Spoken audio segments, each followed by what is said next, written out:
نزيدوا اكثر كان سي الباجي تحب تقرا. لا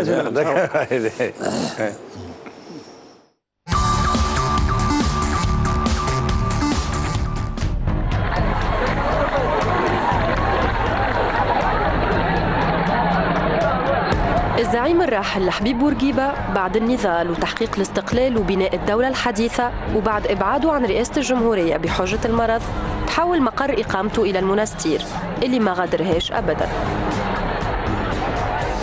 بورقيبة بعد الرئاسة قعد حاس في نفسه بعده عن الشعب. صوت لحزبه وصوت لحزبه وهو خارج داروا به العباد وزر لهم كل واحد بداوا بورقيبة قال لهم انتم ما زلتوا تعرفوه بورقيبة، هو قال لهم ما زلتوا تعرفوه بورقيبة والعباد صاحته ولا نشيد وطني وتلمت العباد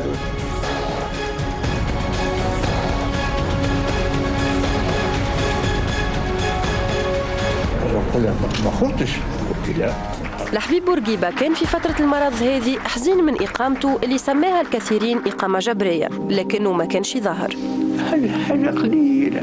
قعدت نمشي له ونسهر معاه ونتحدثوا، لكن دائما كان معناه ما يخرجش ما يظهرش العواطف نتاعو، نحسه معناه متأثر تأثير كبير ومتألم داخليا، لكن ما ظهرش لأنه عنده انفيرتي. كان جاو الناس معناتها واحد يرجع بعنفوان معناتها جاتو ناس من برا يقبلهم العنطس معناتها حكم يسترجع القوة نتاعو ويسترجع في القيم اللي هو عاش بها واخدم بها.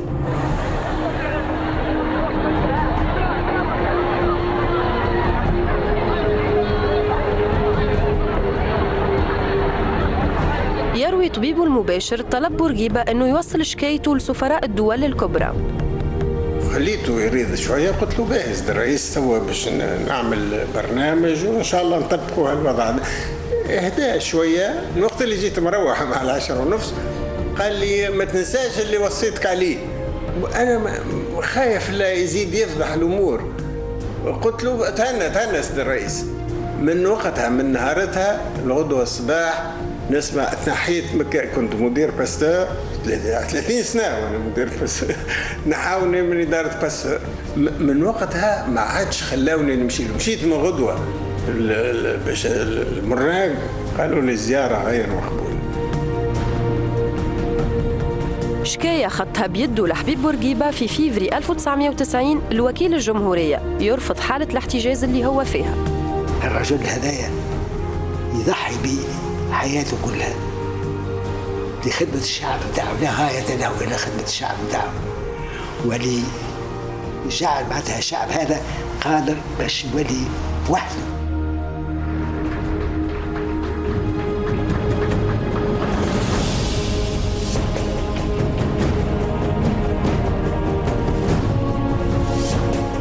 يمشي يسمحوا لي معناتها بعد مرة كل عامين ولا 3 باش نمشي نقابل المدير ونطلب كم مرة معناتها كذا ما فيهاش ولواش هذا علاش. سي محمد الصياح كيف استغل فرصة عيد فطر وحاول التدخل في رسالة لدى بن علي لفك الإقامة الجبرية عن بورقيبة.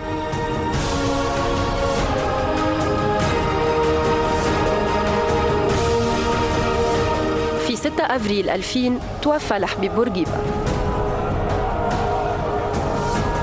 أصدر الناطق الرسمي باسم رئاسة الجمهورية البلاغ التالي: الله أكبر الله أكبر الله أكبر.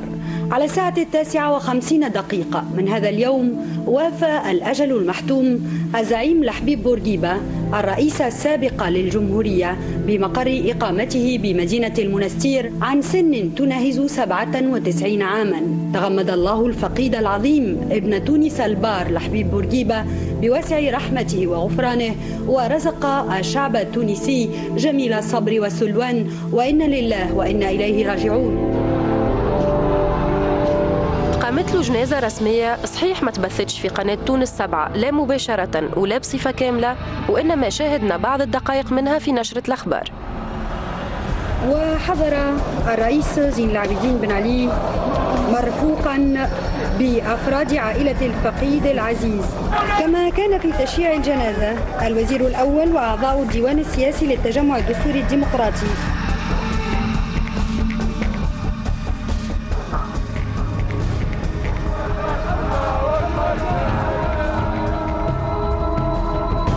جنازة خرجت فيها جموع التونسيين وحضروا رؤساء دول لتشييع وتكريم الزعيم والسياسي وأول رئيس للجمهورية التونسية الراحل لحبيب بورقيبة.